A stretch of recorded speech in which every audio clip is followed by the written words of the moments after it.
আসসালামু আলাইকুম বন্ধুরা, আমি কান্তিক বলছি। আমরা আজকে নতুন ভিডিও দেখার জন্য তোমাদের সবাইকে স্বাগতম জানাই। তো তোমরা সবাই কেমন আছো? আশা করছি খুব ভালো আছো, সুস্থ আছো। আলহামদুলিল্লাহ, আল্লাহর অশেষ রহমতে আমিও খুব ভালো আছি, সুস্থ আছি। তো বন্ধুরা, প্রতিদিনের মতো সকাল থেকে ভিডিওটি স্টার্ট করলাম। আর দেখো, মা কিন্তু ফুলকো ফুলকো করে রুটি ভেজে নিয়েছে এবং এখন কিন্তু সেটা সার্ভ করে নিয়েছে। আর এইদিকে মা কিন্তু একটা ভাজিও করেছে সবজির, তবে সেটা অফ ক্যামেরায়। আর মা আম কেটে দিয়েছে। তো এই ভাজিটার মধ্যে রয়েছে বরবটি, আলু, লাউ, পেঁপে এবং ডাল। তো এগুলো সব কিছু দিয়ে মা রান্না করেছে। খুবই মাখো মাখো ছিল আর খেতে দুর্দান্ত ছিল। এরকম সকালবেলা রুটি খেতে না আমার অনেক ভালো লাগে। আর সাথে আম তো খাওয়ার পরে খাই, আসলে সেটা মিষ্টি জিনিস, এজন্য প্রথমেই খাই না। খাবার খাওয়ার পর আমি আমটা খেয়ে নিয়েছিলাম, তবে মাঝেও একটু খেয়েছিলাম। তো খেতে কিন্তু ভালোই লাগছিল। তো যেন বন্ধুরা, কালকে রাতে কিন্তু অনেক বৃষ্টি হয়েছিল, এই জন্য কিন্তু আমি রাতে একদম শান্তিতে ঘুমিয়েছি। তো আমি শুধু ফজরের সময় উঠেছিলাম, তারপর ঘুমিয়েছি। আর মা আমাকে ডাক দেয়নি, আমি একটু দেরি করে উঠেছি। তবে আমাদের দেশের অনেক জেলাতেই বন্যা হচ্ছে। তো দেখে খুব খারাপ লাগছিল আমার, অনেক সমস্যা হচ্ছে। আল্লাহ সবাইকে দয়া করুন যাতে বন্যা না হয়। বন্যা হলে জমির কত ক্ষতি হয়, ফসলের কত ক্ষতি হয়, তারপর মানুষেরও ক্ষতি হয়। দেখলাম বন্যায় সব মানুষদেরকে ভাসিয়ে নিয়ে যাচ্ছে বন্যা, দেখে অনেক খারাপ লাগছে। এত বন্যা হয়ে গেছে। তো আল্লাহ যা তাদেরকে রেহাই দিন এবং তাদের ওখানে যাতে রোদ আসে, যাতে বন্যা শুকিয়ে যেতে পারে, পানি যাতে শুকিয়ে যায়। তো বন্ধুরা, তোমরা সবাই দোয়া করো যাতে তারা রেহাই পান। তো বন্ধুরা, আমি কিন্তু পড়াশোনা করে গোসল করে নিয়েছি, আর এইদিকে মা রান্না করছে।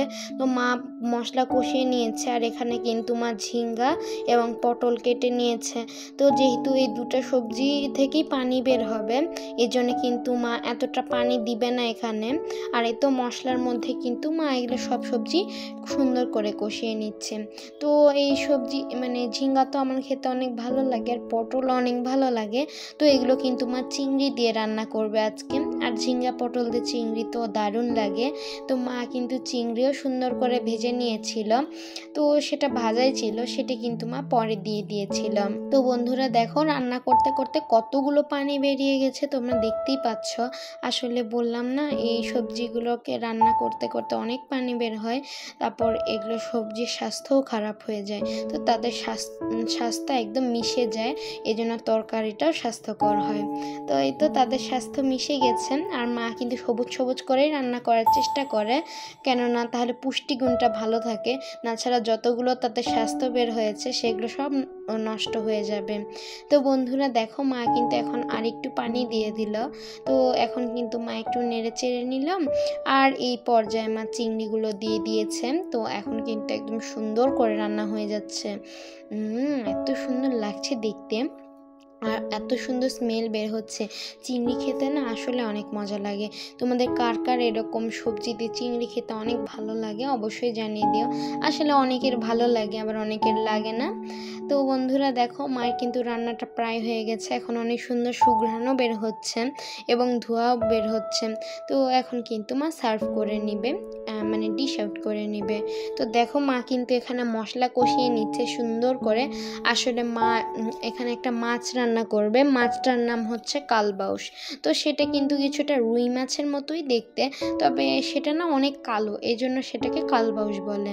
তো বন্ধুরা দেখো, মা কিন্তু অনেক সুন্দর করে মশলা কষিয়ে নিচ্ছে, একদম ইয়াম্মি করে মশলা কষিয়ে নিয়েছে। আর বন্ধুরা দেখো, মা কিন্তু কালবাউস মাছগুলোও ভেজেছে। তো বন্ধুরা খেয়াল করে দেখো, একদম রুই মাছের মতো, খালি কালো হওয়ার কারণেই তাকে কালবাউস বলে। তো এটা কিন্তু রুই মাছের একটা প্রজাতি। আর বন্ধুরা দেখো, মা কিন্তু এখানে চিংড়ি মাছ সার্ভ করে নিয়েছেন। তো এটা কিন্তু দেখতে দুর্দান্ত লাগছে, তাই না বন্ধুরা? চিংড়ি মাছ তো অনেক টেস্টি হয়, আমার তো খুব প্রিয়। তো এই তো মা কিন্তু এটা সার্ভ করে নেওয়ার পর এখানে মা কালবাউস মাছটা রান্না করছে। তো কালবাউস মাছটাও কিন্তু কম নয়, খেতে দুর্দান্ত। তো আমি কিন্তু খাওয়ার সময় রুই মাছ মনে করেই খাচ্ছিলাম। তো পরে মায়ের কাছ থেকে শুনে নিয়েছি যে এটা কালবাউস মাছ। তো এখানে কিন্তু দেখো মা 2 রকমের ভর্তা বানিয়েছে, একটা কালো জিরা ভর্তা আর একটা হলো পটল এবং ঝিঙ্গার খোসা ভর্তা। তো আমি প্রথমে কিন্তু কালো জিরা ভর্তা দেখেছি, আহা কি স্বাদ!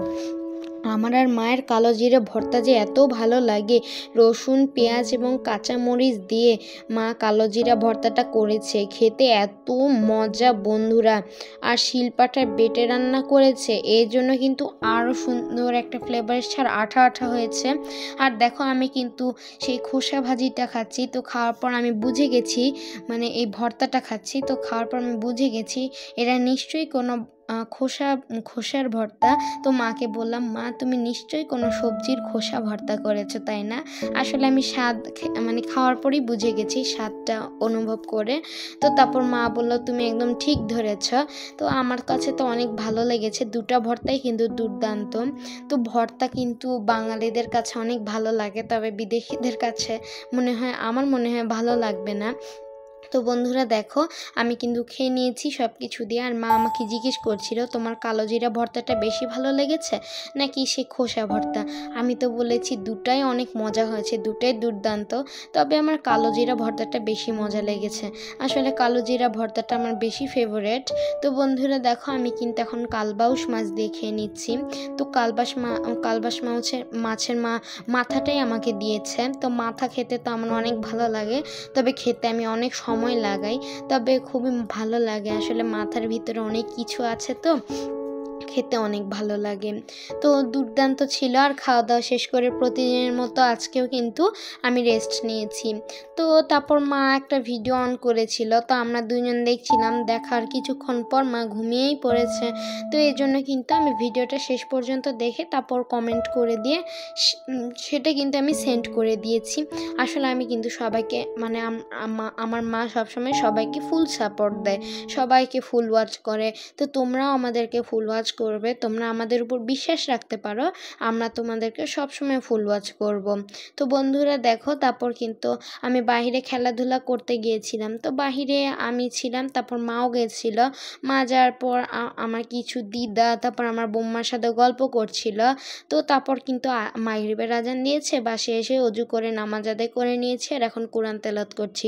প্রতিদিন তো আমি খালি কোরআন দেখাই, আজকে আমাকে সহই দেখো। তো আমি কিন্তু কোরআন তেলাওয়াত করছিলাম, মা উপর থেকে ভিডিও করে নিয়েছে যাতে তোমরা আমাকেও আজকে দেখতে পাও। তো এখন কিন্তু আমি কোরআন তেলাওয়াত করে নিয়েছি, তারপর দেখলাম মা হরলিক্স দিয়ে দুধ করেছে। আসলে দুধ খেলে দুধ আমার এমনি খেতে ভালো লাগে, আমি এমনি দুধ খাই। তো তোমাদেরকে তো এর আগেও বলেছিলাম আমার দুধ এমনি অনেক প্রিয়, তবে এখন তো হরলিক্স আছে তাই মা হরলিক্স দেয়। আর আমি তো শুনেছি যদি দুধে হরলিক্স দেওয়া হয় তাহলে দুধের শক্তি আরও দ্বিগুণ হয়ে যায়।